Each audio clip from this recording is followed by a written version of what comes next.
Hello, it is Thursday, and this is Bad Blood. And that wasn't a good start. The intro wouldn't play correctly for me. I had to click it like 3 times. Oh well, what are you going to do? How's everybody doing? Good. All right. Tonight, even though it looks like I'm the only one, my compatriots aren't going to make it. We are talking all about the red shirts and obviously the embeds.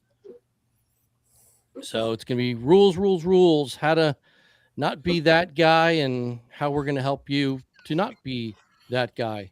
So let's go around the room. Nesbitt, what's going on? Oh, not much, guys. I'm living the dream. Living on the high life. So it's a great time. It's a great time in my house. Good. Buck, how you doing? I am doing wonderful. I am currently at work. As per you guys always know, I'm here. I live at work. Rocking and rolling. Good. Mark, what are you up to? Finishing up the school year, looking forward to summer, better weather. Can't wait to get out there. Yeah, that would be nice. Doc, how you doing? We haven't seen you in a while. Living the dream. Just got a break from a lot of work, so I'm just happy to be here. Why do we all have to be working? It sucks. Well, how you doing? Doing better. Just done being sick. And broken. Yes, sick and broken. You feeling all right? Much better. I mean, you're all hunched over, but that's kind of normal. So, rules, red shirts, how to deal with the embedded referee system with Bad Blood. For anyone who doesn't know, this is your first Bad Blood. You didn't really have any interactions with embeds. I don't know. We're kind of different from most airsoft bigger production games, where each team has a couple. What do you want to call them? I hate the term ref because I just get called ref all day long. Not really referees, but like you're kind of Babysitters, games keepers, I guess. Make sure everything Game coordinators. Yeah, circus tamer, Shit show coordinators. I like coordinator. That works. But, so basically, Game coordinator. Every faction has a couple guys or girls who are assigned to basically, like I said, referee each team, also in charge of your respawn triages. They're the ones who deal with any kind of petty arguments that happen on the field, things like that. So they're there to be the, basically my eyes and ears for when I can't get to a location quick enough, and to help the players to stay safe and enjoy their time. Nesbitt, this is your first stint as an embed, isn't it? Second. I was an embed last year. Yep. You were? Yep. I was voluntold into it. That's right. So, okay. Yeah. How do you feel about the role? I loved it. It's interesting going from I want to kill everything to hold up a minute, guys. Now we got to take a look and play fair. And then right back to I'm going to kill things. So it's very interesting. I like it. It keeps my ADD brain rolling. Good. I'm glad. Buck, you have the rare benefit of again, I hate the term. You're an op 4. We'll call you're an op 4 embed. Indeed. So I've got a very special role. Yeah. So without giving away, tribal secrets, how does that kind of fit with what we're doing? So for embedding, when it comes to especially running for my guys, it's mostly a lot of me policing, making sure that everybody's calling their hits, everybody's respawning properly, making sure my guys aren't getting into too bad of an area, making sure that the game is progressing, but also, making sure that you guys aren't getting into areas you guys aren't supposed to be in, or getting into areas you guys are not needing to be in, I guess. It helps. I gotta occasionally help in with the refs and help direct you guys, just because there can only be so many people in a spot. I will say one thing. This is going to sound disparaging. It's not meant to be for anyone who's been at Bad Blood for more than 6 or 7 years. The caliber of players we have these days kind of understand the idea of the embeds, I feel, better than before, where, pardon me, there were times in my early days with Bad Blood where if I was trying to diffuse a situation or enforce a rule against a rival team, I was not listened to, taken seriously, anything like that. Where nowadays, if Nesbitt comes up to AWOL's team, they're still going to listen to what he has to say, which is good. That really wasn't the case years and years ago. AWOL, have you ever had a situation where you had to deal with rival embeds, and how did you sort that out? I mean, there was last event. My favorite part where it was tan and we had obviously green, and we were pinned, and me and Joker went to discuss a solution, and it was hilarious because everybody from his team and my team, oh my God, they're gonna fight, but obviously, me and Joker have a relationship there, and we obviously discussed, and we walked away both with a solution. The year before, there was so we had an issue where one guy didn't call his hits, and it was kind of a touchy situation because obviously me being CO, and it was CO on CO, so there were there's stamps to get there, and we came to a solution, and we're able to walk away with everybody happy. Versus obviously the well that team got the advantage or this or that, but we were able to discuss it, and everybody was able to walk away happy. Awesome. Yeah, we haven't really had any issues of people kind of gaming the system, which is great. It makes everybody's life so much easier, so much more fun that way. So yeah, I'm glad that you guys can come together and figure out how we're going to fix this problem, and everybody will go their separate ways and then get back to killing each other. So now, Doc, what about you? You ever had to deal with that? I mean, assuming though, because your multicam is invisible, so if they can't see you, I mean, if they could see us, they'd be jealous of how good we look. First of all, let's just point that out. Okay. Second of all, these moments happen all the time. I've had a moment where I just called out and walked to Joker, and we just had, hey, just walk the other way. Sure. And then you just split it up and you diffuse the situation. I haven't had a terrible situation yet. Let's put it that way. Everything has been very agreeable. Let's diffuse the situation. Let's move on. Let's be drinking buddies later rather than let's have a fight. Okay, here's a question that just randomly popped in my head since I have, all three COs together. Since not everybody watches the live stream and not everybody reads the player packet, which they should. Everybody does. How do you guys prep your teams for how to deal with your friendly and rival embeds? Does that make sense? Well, for me, I mean, there's a last call right before we go out. The embeds already know what to do. I mean, Brandon's done it before, but he understands the spirit of the game at the same time. So of people that have done it before, I don't pick someone randomly if I get the choice at times. Sometimes it's the same people coming back, so they already know what to do. Yep. No, that's not what I mean. I mean, like, how do you instruct your players who maybe not be as familiar with what an embed is supposed to do? How do you say, hey, these are the guys who are out there to do this throughout the day? Like, how do you explain what an embed's role is to the rank and file? I don't think I've ever had to. Oh, okay. I pull them out right at the start of the game and I show them who the embed is. And these are the people you tattle to, and they handle the problem. Just walk away and, just move on. Yeah. Let them deal with the argument. That's essentially how we play with our faction. That's how I handle it in the beginning of the day. And then as it unfolds, as it always does, and you have alpha and alpha personality, you're going to get heated at some point. So just be responsible for your guys. Understand there's a friendship here that you're developing as well. You want to keep coming back, keep playing, keep competing. It's pointless to fight one another. True. Mark, what about you? How do you introduce the idea of embeds to your guys? Really, having only done it twice now, I haven't had that much opportunity, and it's something that I want to plan for a little bit better this year. All right.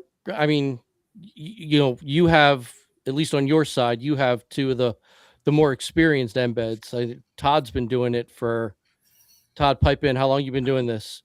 Almost as long as me. And Joker's been an embed with Marxists since 19. 2019 to 18, 19. So yeah, you got some pretty experienced guys, which is great. So, hey, well, what about you? Do you have any way you address it? Just right out of the gate, that little bit of time, a little bit of briefing that I get before the game starts. I point out, hey, these are the embeds. If you got a problem, go to them. And mainly, obviously, hey, if you have a problem, come to me, and we'll try and we're trying to figure it out. We're here to have fun, not to argue. And at the end of the day, it's a game. Have fun with it. Don't be a dick. So Can I? So which one of you guys tells everybody to aim at guys like this? Because one of you's doing it. We all do. No. Can I make an interjection on this course. whole since we're here on the channel and we're talking about embeds and red shirts. As an embed, and this will be my second year. My first year was loaded with, oh my God, that guy's not calling his hit. Look, he's right there. And he points at a crowd of like 15 or 16 people. I will not stop what I am doing to listen to, oh, it's the guy in green. Give me a description. I need to know more than the guy in green. Can you hit me with like the guy in green that has like the hat with the emblem on it? Be descriptive. Like, by all means, if you want me to fix it, which I love doing, I love correcting people productively. I love correcting people, but I need to know who I'm correcting. I'm not just going to address a large group unless it's the large group collectively doing it. All right. That's good. So, okay. I dig it. So another factor. What am I thinking of?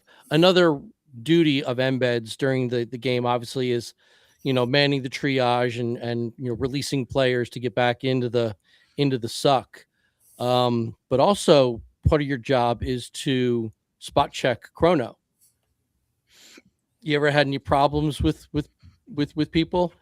I personally have never had a problem finding somebody who was, cheating, had, upped the regulator or anything like that. I mean, you get your jewel creep once in a blue moon, it's forgivable. I'm not saying do it, but it's forgivable.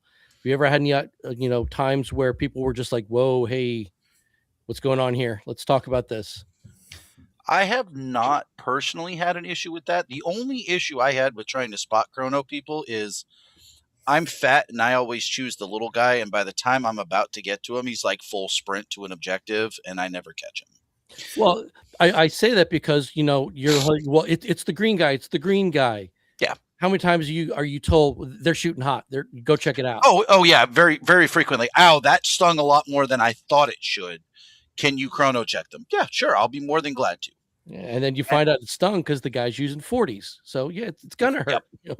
Welcome to airsoft. But 9 times out of 10, I go, what weight are you running? And they go, huh? And I go, okay, let's chrono check, but I feel this coming. Yeah, that's always been my biggest thing is, people screaming hot AEG, and no, that's, they might be pushing that boundary, but they're within the letter of the law. So yep, not a whole lot we can do. So yeah, I think you guys who have, lever actions and stuff, they're problem children. We got to do something about that. Those lever actions, especially with those short throw kits in them, you might as well make them a DMR. They're just pop, pop, but hey, we have deemed that the lever actions are bolt action. They're allowed to have the higher FPS level if that's how you want to run, but it's your call. Back up. Yeah, right, exactly. Just literally just back up. Yep. Buck, have you ever had to kind of interject against non-tribal people? A couple times I've had to. Very few times. Most of the time it's been for spot checks. Especially the year I was in Tittman when we held that point. Pretty much every single push through the town, we had to spot check at least 2 or 3 people. But usually everybody was, unfortunately, running higher weight BBs and they sting. So yeah, what can you do? most people I find are also pretty cool about being checked. I always like to try and be fair about it. I'll pick out, okay, AEG guy, pistol guy, HPA guy, you're with me, and make sure I'm making a point to check everybody, not just singling out, what people consider to be, problem replicas or anything like that. So I guess it's kind of different for your situation because you have that time to be out there. I feel like for us, we have to definitely like take that second of like, okay, who's the problem? You're the problem. All right, you come with me. I'm going to take care of you so I can get back to my guys. right. Yeah, that's true. The actual red shirts. Well, this year, thank God, we're going to have 3 of us. Yeah. Previous years, it was either just me, and Moondog was in staging. Every once in a while, he'd come out and do stuff, but 9 times out of 10, it's usually just me out there, and I can't be at every position all day long. So where was I going with this? Yeah. So the red shirts we're not embeds. We're actual honest to God admins of the game.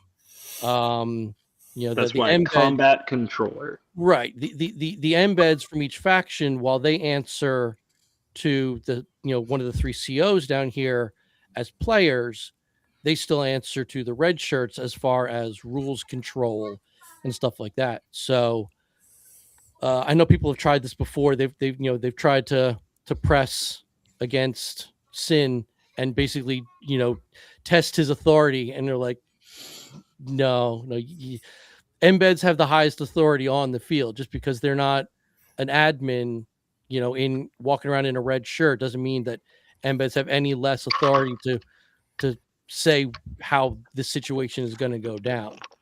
So I just want to make sure that's clear. So if an embed says this is a no, the answer is no. You're not taking it to their manager. That doesn't work here. If you want to try, it's going to happen what usually happens every time that happens. If you try to escalate it, you're probably going to get booted off the field if you're in the wrong and you're just being a jerk.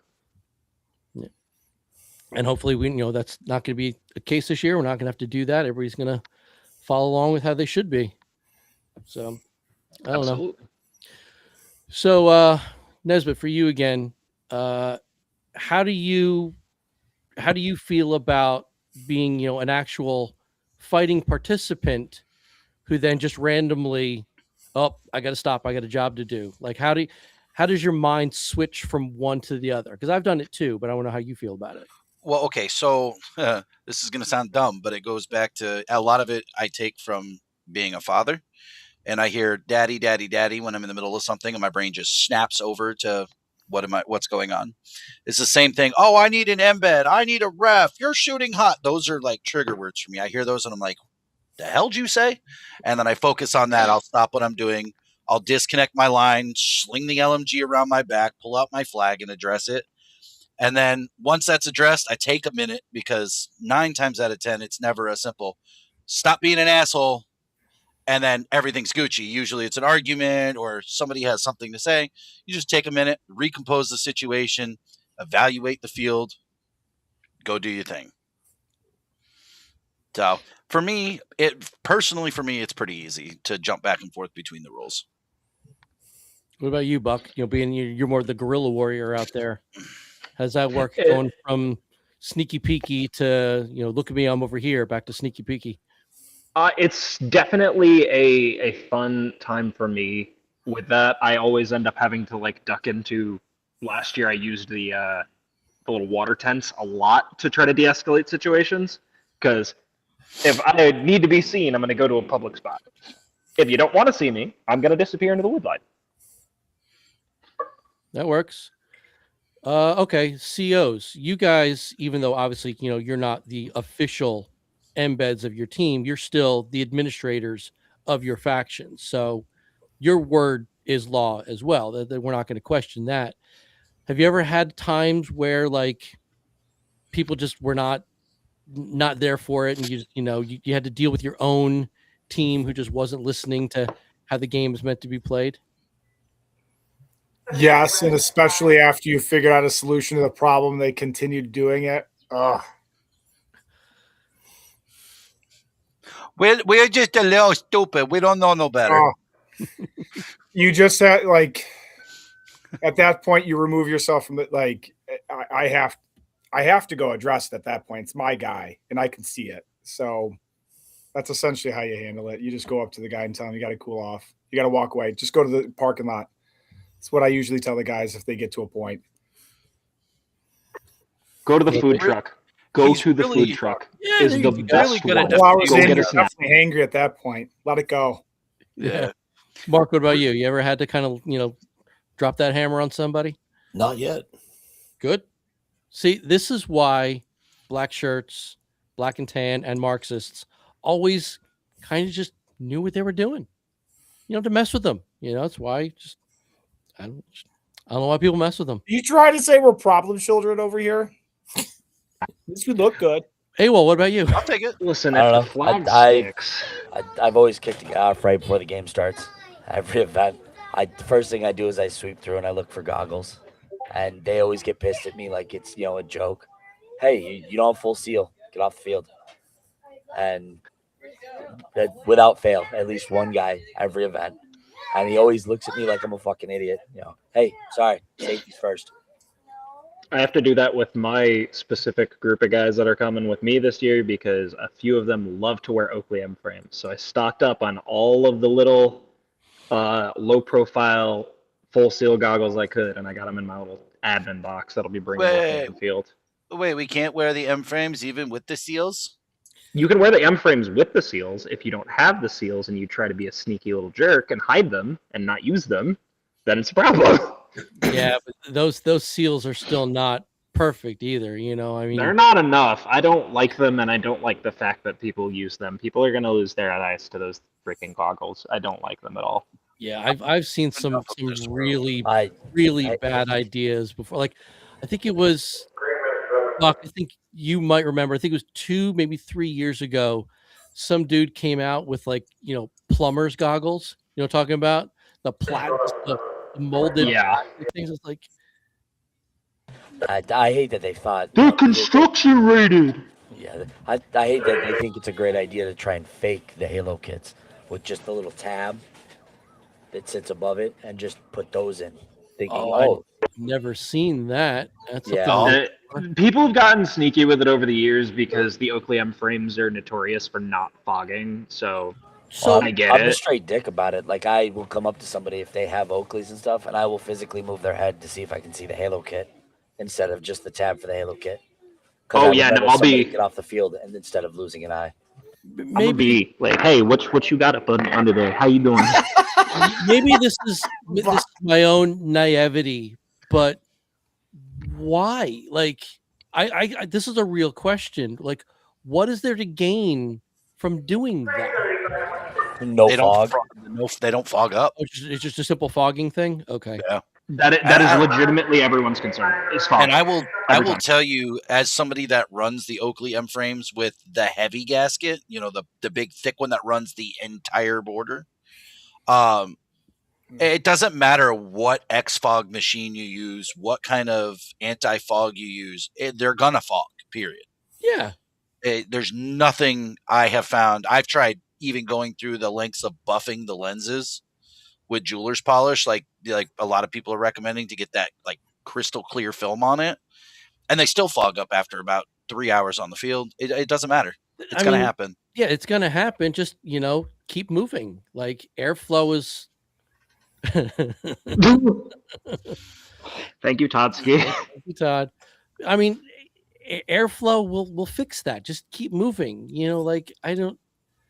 My guys use magnets with the felt on the inside. Yeah. Yep, you can buy those on No, Amazon. you're not- They're $15. You're not in constant gunfight. You have downtime. Wipe them real quick. Zip, zip, You know, right across, dude. I never thought about that. Yeah. All right. They're cool. nice. Honestly, now gonna that have you to look at mentioned that. that, I'm buying it again Yeah, but yeah, because I lost one. I never understood the idea of I'm going to purposely put my own body in danger for a game. Because let's be honest, My eyes aren't important. just a game. It's a big game. It's a fun game, but it's just a game. If you can't follow, this is just me. If you can't follow the simple principle of eye protection, please don't come. Seriously. I mean, it all comes down to, you have both eyes, and you're a bad shot to begin with. Think how bad you're going to be with one eye. Doc, look Yeah, at you fair enough. to say about this. I unfortunately I don't feel like being the CEO. What 3 years I've done it, 4 years now. I haven't come across an idiot not prepared with their goggles. However, I've seen at local fields where that's been the case. A dude going in and having his glasses and then putting the OSHA plastic. Oh God! And I was chuckling about that. Like I'm like, dude, you are.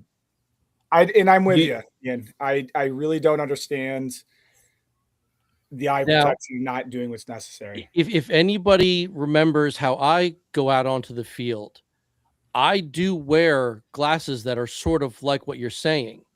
But my glasses are actually ballistic rated with the steel mesh sides. And that is true. That could be done. And I'm not. This was a teenage kid. He wasn't. That wasn't ANSI rated. It was plastic. It was one of the rubber ones. It was what he was wearing to school. Yeah, no, I paid good money to make sure that my goggles can actually withstand a 22. So I'm okay. We can test that. You know what else people forget about that I get really irritated about? Yeah. When they don't drink the water! Stop yelling. Stop yelling. All right, Please drink water, guys. Hydrate. Let's catch Phil up a little bit. We're talking about, obviously, rules enforcement, rules breaking. You've been out there more than enough times with me. What have you seen where you had to feel you had to just get involved, stop somebody, and basically, unfuck their nonsense? Can't hear you, Phil. Try again. His microphone no work. Yeah. Take two. Try again. He tries so hard. He does so good. You can do it. Yes. I believe. Bibbidi babbidi. We get Phil once a year, and this is what happens. Thanks, Phil. Phil, you had We still one can't hear you, job. buddy. One job. Can you hear me? One. Yeah. Oh, we can now. There we go. Hey. All right. All right. It's always the top three offenders. It's iPro, which you guys have covered. It's Face Pro. And the other thing is, once again, that hot-headed nonsense that somebody thinking that, airsoft is so much cooler than it is, and you have to be, the big dog on the field when, come on, we're all out there just pretending to play Army with our friends. I mean, it's a game, and that's always the biggest problem that I have had is people just trying to be a lot bigger than they are, and they're starting problems for no reason, Yeah, no. That's actually it in a nutshell. Yeah, I feel that. Yeah. And going back, I know you guys covered this already. I always kind of thought of like the whole hierarchy on the field. It starts off with your embeds. Your embeds are pretty much dealing with that whole nonsense, that interaction nonsense. Your COs are kind of dealing with something a little more elevated because obviously they're probably more in the gameplay than the embeds. And then the red shirts are simply there to make sure that everybody is commingling correctly. If there's a big problem, if it ever elevates to the red shirts, then you know that it's a serious game problem. But normally, I have to say, for going back to when I was an embed to the past few times when I've actually had to be on the field as a red shirt, the embeds do a very good job at de-escalating and kind of just taking the nonsense and making people realize, hey, it's not worth getting kicked out of the game for this stupid little, this little battle you guys are having. Just so, in terms of how you should kind of embed to a new player, is simply just an on-field ref that is on your team. It's the best way to put it. Yeah, that's absolutely right. Yeah, perfect. Who did I usually volunteer you for to embed? Was it usually green? Marxist. I did do Deus Ex one year, and I think ever since I've been kind of walking the field with you, and 2 years ago I actually had to take over for you because you weren't there. That's right. That was not fun. So It's been fun. It's been a learning experience, but overall, I have to say that in recent years we haven't had many big issues, and I think the last year that I did it 2 years ago, in terms of hot shooting and stuff. I mean, we did chrono quite a few people on the field, and very rarely did we find anybody shooting hot. Like I have to say, the past number of years, the bullshit levels have definitely come down. yeah, Like we were saying earlier, it mostly comes down to people like the highway BBs, man. People love their 4.0s and their 3.6s and 3.8s. It hurts, but you got to walk it off, man. yeah, yeah. And this is a question really from my own mind, because I'm not an HPA user. Nothing against the platform, just not for me. For this is, I guess, to kind of educate the embeds and the red shirts who don't know, how does jewel creep work? Because I've had people tell it to me, and I've seen Science. it happen. It shouldn't. But Science works. Somebody so- who got through chrono perfectly fine. Yep. I then check them out in the heat of the day, and they're at like 410. So- Why? So here's how it works, right? You fill your tank, it cools down. You chrono. Usually you're chronoing in the morning. It's cooler temperatures. Molecules are still all buzzing together. As the day warms up, molecules expand. So whatever your regulator is pre-charging is expanding when you go to take that shot throughout the day. So instead of getting like 60 psi on one shot, now 3 hours later your regulator is set at 60, but you're getting 64, 65 because of pressure expansion. So if you're not going through the gas and not using it fast enough, but it's going to expand. Even then, I Bad mean, blood. you're not going to go through it fast enough. You're not going to go through an entire 68 cubic inch tank of air fast enough to not experience some jewel creep when the temperature goes from 60 degrees in the morning to 91 in the afternoon. Right. So I'm assuming the answer to this next question is going to be chrono lower. Yes. But is there any way to combat that other than don't tune your stuff to the bleeding edge of the restriction? It's Not a really. limit, not a goal. Yeah, like realistically, I mean, and a lot of people are going to cringe when I say it. And even I'm cringing because I am an air user. All my guns run off of air. It might just be a matter of saying, hey, if you're chronoing an HPA, don't put them at the field limit. They need to be under it by at least, I would say, by like, good luck. If chrono is 1.55, I think chrono should be like 1.48, 1.47 for HPA users to accommodate that expansion of air. So a little less, but not noticeable for most people, to be honest with you. By creating different limits for different platforms, we're going to get that argument of we're anti-HPA. I think it's more we're anti-hurting people. Sure, yeah, but like if we keep it where it's at, it's more like, okay, you're at 1.55. How, and which is the limit. Great, good for you. You tuned your stuff nice. How about you roll it back a little bit, on your own, and us not make you roll it back. You know what I'm saying? Exactly. You can either set it at the early day a little bit lower to compensate, or when I inevitably pick you out of 100 people running around acting like Army Joes, I'm gonna chrono you and mandate that you turn it down. Then just be kind. It's this game's about having fun. It's not about hurting people. I mean, the conscious part of this is the chrono's open all day. If you're playing the entire day, hey, maybe halfway through the day, or half or a third of the way through the day, go back to chrono and just double check your gun. Yeah, it's really that simple. I've experienced it with Bad Blood. It happens every time. We chrono in cool weather, and 2-3 hours into the game, we're all dying of heat stroke because it's 1,000,000 degrees. Right. Couple hours into the game, if you find an embed, just flag us down. Say, hey, maybe I want to check just to make sure I'm not hurting anybody. I want to have fun. We'll chrono you on the spot and retag you if we can. Absolutely, yeah. If not, just step off the field and get checked. I want people to have fun. I don't want people to get hurt. Yeah, I think that's really the key thing that we need to stress.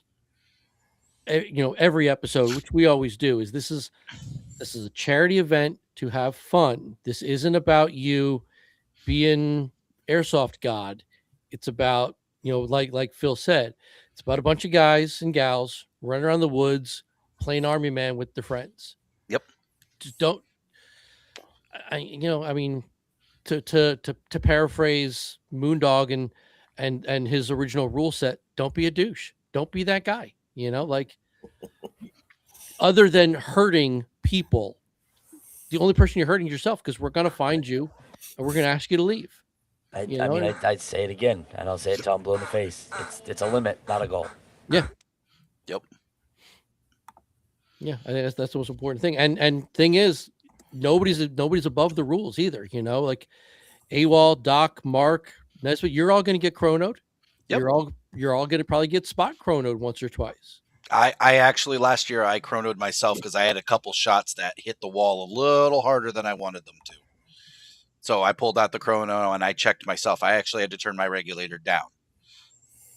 You get those as a Polar Star user or any air user, when your rounds hit something, you can tell if something's changed for the most part. When you chrono and you hear it hit the pillar that you inevitably try to shoot at every chrono, is that one target out in the middle of nowhere, and you go out into the field and you fire off a shot and you hear it crack off a board and it sounds a lot louder than it should. It's probably because you got a little bit of jewel creep going on. Yeah.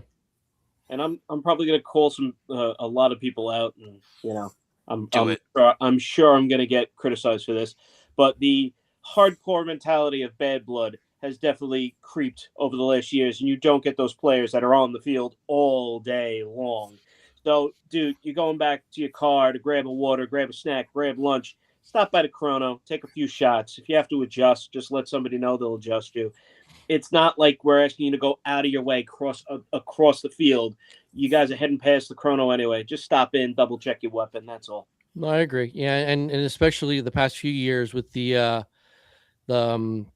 food trucks on site and the real nice staging area. There's just as many people hanging out as there are on the field sometimes, and it's great. I'm one of those guys. I like to be out there the whole time. That's because that's just the way I like to play. But everybody needs downtime. I have no problem with it. And as Doc put, if somebody's got an attitude, needs a little bit of adjusting, go get a burger. Go just chill out. Just walk away from this situation, fix yourself, and get on the radio and find us and come on back. It's not hard. So I don't know. There's no reason for even though it's going to happen, there's no reason for argument. There's no reason for tempers to get up. If you've got a problem, don't handle it yourself. You go to one of the guys in flags, go to one of us in a red shirt, explain your problem, and we're going to help you. That's why we're there. Okay. We want to make sure everybody's having fun, being safe, and not out there just to hurt. Hey, look, you got something to say? No, I got nothing. Okay, great. Thank you. Way to help. It's a limit, not a goal. Moving on. I might actually put that on a shirt. I don't know if you guys covered this already. Speaking about, temperatures flaring and everything else, have we covered standard procedure in terms of making sure you have enough water? Bringing your Poland Spring water bottle isn't always the best idea because, I know a lot of the hot edges come from people being dehydrated and not having enough water on the field. Why are you dehydrated? Because not sir. I'll tell you why. Because you're not filling the goddamn water. That's my answer. Yeah, I mean, we try and cover it every week. Is yes, hydrate. Just like chrono is, it's a limit, not a goal.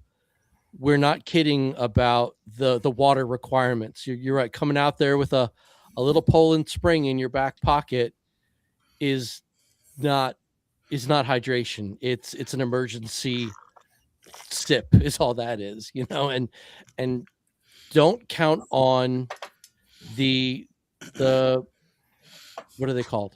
Help me, guys. Hydration. Hydration Hydration stations. to be your savior. It's come out there prepared, because those things run dry and they need to get refilled. Don't expect that to be your source of water. I mean, that happened to me last event. We got Did it to a really? hydration station. I was thirsty. I didn't have any bottled waters. I ran out. So I told one of my guys to go to the campsite and go grab a handful of them. And he came back with half a case of water and we started handing them out. Yeah. I mean, Hydration station. you can go old school like me, Phil, and Todd, and canteens work. From dying. Strap a couple of canteens to your belt. It's not going to hurt you. Hydration backpacks are not expensive. Just it's about player safety and making sure you don't be one of those guys who has to get carted off in the back of a truck. Just nobody wants that. Most Army Navy stores I've been to has bladder inserts with the hose for less than $20. Majority of you guys run in plate carriers, have a backpack attached. Throw it in there and run the hose through your shoulder strap. Problem solved. You got 3 liters of water on tap like that. Yeah. Todd's got a good point, and I've actually seen him do this in practice. Yeah, if at least on the black and tan side, if he has interacted with somebody more than a couple times and he hasn't seen them drink, he'll stop them and make them drink, or he's not going to reactivate him back on the field. And it's the right way to do it. I think it should be a requirement at respawn. You want to respawn, you got to take a drink of water. No, jeez. Well, I mean, I love it. There are some type of events where that is your respawn method. Is you gotta down one Down of a those 8 bottle ounce of water. waters. I mean, yeah, I'm not saying that's we have to do that, but you've got up to 10 minutes in triage at some time. It's not hurting you to take some water. It's really not. And there's a good chance that it's going to be not to tempt the wrath of the gods. It's hot out there, and you're going to be sweating. So it's not like you're going to need to be finding a tree every 20 minutes. You're good. Just drink the water. So, I don't know. All right. Have you guys touched on on-field situations? I know in the past we always get that ceasefire BS going on. Yeah. Okay. That's a good one, because that's one of my biggest pet peeves. Is something happens and then Billy gets on the radio screaming ceasefire, ceasefire. We don't know where that came from. We don't know what the problem is. Okay. Somebody rolls an ankle. Somebody gets hurt. They fall down the stairs of the castle. That's a problem. Absolutely. This guy's hurt. So you go to your embed and you say, Jimmy's hurt. He needs help. The embed will assess the situation. We're not medics unless you're Buck. They will assess the situation, and then they will make the necessary call. Do we need the gator to come out? Do we need worse than that? We're gonna cordon off the area to make sure this person isn't getting lit up, while they're laying flat on their back. But calling a ceasefire on a 1,000-acre field because somebody rolled their ankle on a stone wall, don't do that. Go to your embed, go to one of us and say, there's a problem. Somebody's hurt. We need to address it. We all have radios. Phil, me, and Sin, we're going to have radios that are directly to EMR themselves. If we need an evac, they're there in 5 minutes or less. So I would like to think in the years of helping to run this game, we have pretty much perfected crowd control in terms of getting players in and around situations. So not the fact that we have to stop a game for something like that, but we can direct players away from that. Calling a ceasefire does two things. It makes everybody crazy, and it really creates chaos and makes it more difficult for us to locate and pinpoint the exact problem area. Yeah. There's one thing also, since you unfortunately missed last year, Phil, we've learned from our own mistakes, and we've cut off even more of the field that was either just not tactical or just dangerous. That part of the field that I like to call the goat path. You know, I'm talking about that long hill with the crater to the side of it, completely out of play. Oh, but that was your favorite place to go. No, it wasn't, because I've gotten stuck down there too. But yeah, so you know, we're learning. We're making sure that we present enough of the field where it's still big enough to hold the amount of players we're expecting for this game, and you're not going to be right on top of each other. And there's still maneuverability. There's still terrain without putting people into a situation where they're gonna get hurt. It's just that simple. Mm-hmm. Fair enough. Is Tim still identifying any, on-scene paramedics or first responders or anything like that, or are we handling everything through EMR? Oh yeah, absolutely. He has EMR has a team of local paid paramedics. I know who are on site. Given out, we've identified any playing nurses or doctors. I don't know if that's still in play. I guess part of the thing here is, I know a big thing that was always pressed in the past is, for mainly insurance reasons, if you are not a doctor, a nurse, or a first responder, yeah, try to help anybody. Yeah, exactly. And get some attention. What I've been asked in the last few years is, like I said, EMR does have proper paramedics on site ready to go. And I also have asked anyone who has real medical training. Correct. Like Buck and his team, they're all professional EMTs. Last year, we actually had an Army medic who was out there. We've had Navy corpsmen before. Make yourself known to me or you, and then we will take you to Tim to see if he wants to give you something that lets you stand out as a medic, someone who can do very, very basic, what's the word I'm looking for? Triage, really. Basically, somebody, because remember a few years ago, a guy fell down that hill, broke his leg. Yeah. We need a real medic to stabilize them before we can get them out of that crevasse. You know what I mean? So just because you've got a Red Cross patch that came with your JFAC that you bought on Amazon, you're not a medic. Please don't present yourself as somebody who has advanced medical training, because you're gonna unfortunately do more damage than good. So yeah, real trained, honest to God medics only, please. And those are the situations that, that's when embeds really come into play, because the embeds are going to be the ones that are going to be directing, hey guys, we're going to take everybody, we're going to move them away from this area, take the gameplay this way, kind of isolate that area. Once again, not really a ceasefire, but we're just kind of isolating that particular area for the safety of that player and getting the correct response in terms of first aid to him. So, right.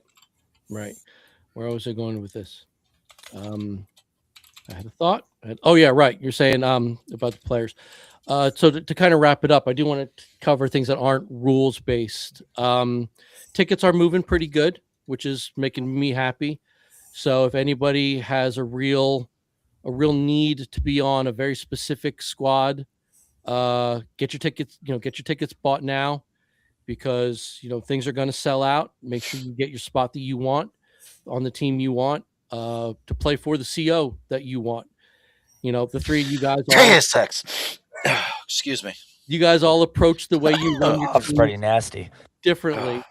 So I want people to take advantage of that. I'm not saying don't go Deus Ex, that's fine, but like maybe you've done that a couple years and you want to see how, the other people run, try somebody else, unless you're diehard and you have to go in invisibility camo. That's fine. I'm fine with it. It's all about the patch, baby. And it's coming back this year. Just Okay. saying. All right. You know what? Patches are great. We all like patches. Go ahead. I know you want to say it. What do you got, Brad? Oh, you Winners, baby. About the patches? Okay. Winners, baby. Just remember that. See, Nesbitt's got that great patch there, but it's not really accurate, is it?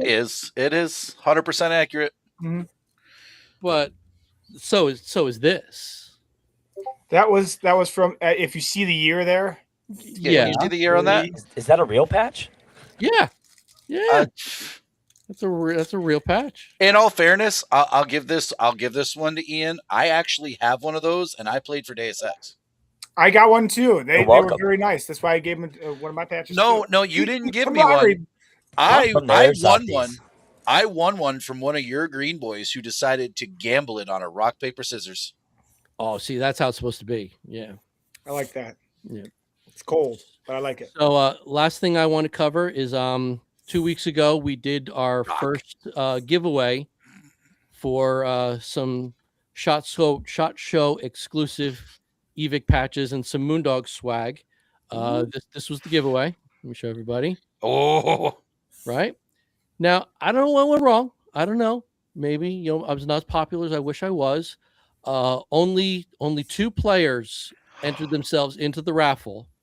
So in fairness, they are both going to get a set of patches and defog. yes! So I'm very happy about that. So I'll be sending out, a couple packages in the next few days, and we will be doing another giveaway. So let me show the patches one more time. We got these cool exclusive Evic patches, some Moondog defog, and what are these glasses again? What are they called? They're perfectly rectangular and flat. They're what the hell is it called? Sensor bars? It's not the sensor bars. It's the Redacted. Redacted sunglasses. Thank you, That's thank what it is. you, Thank you. So yeah, and these are the patches. They do exist. They're in my hand. They're real. And so hopefully this video plays. This is how you can sign up for the next giveaway.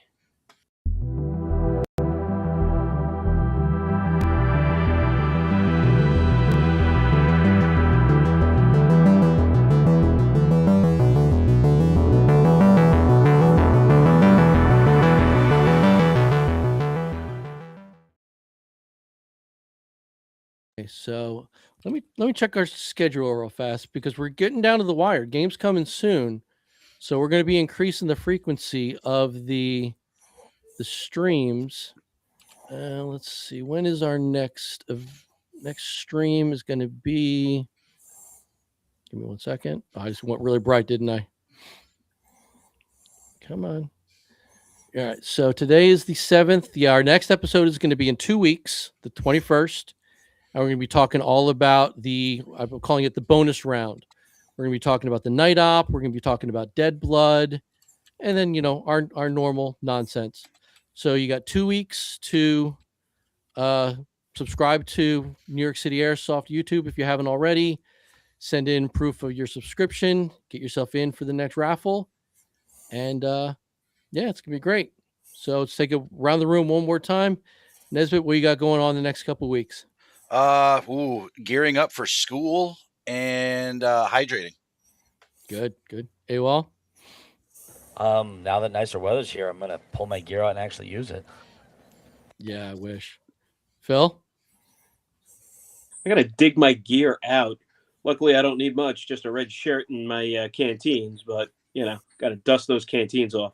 I'm thinking about bringing out my 1911 just to make sure people are staying honest. I could always bring the hater that you had a few years ago. Oh yeah, those things are so much fun. They make a red one. I've been thinking about getting the red one. Oh my goodness, the banhammer. Yeah. Mark, what are you up to the next few weeks? Well, just be gathering up the gear and getting ready. Good. And try to get in a little better shape. We'll play some local fields, get out and get some people going. And of course, we're going to hydrate, read the player packet front and back, and we're just going to have a great time. So that being said, I'm Ian. These are my friends, and this is Bad Blood.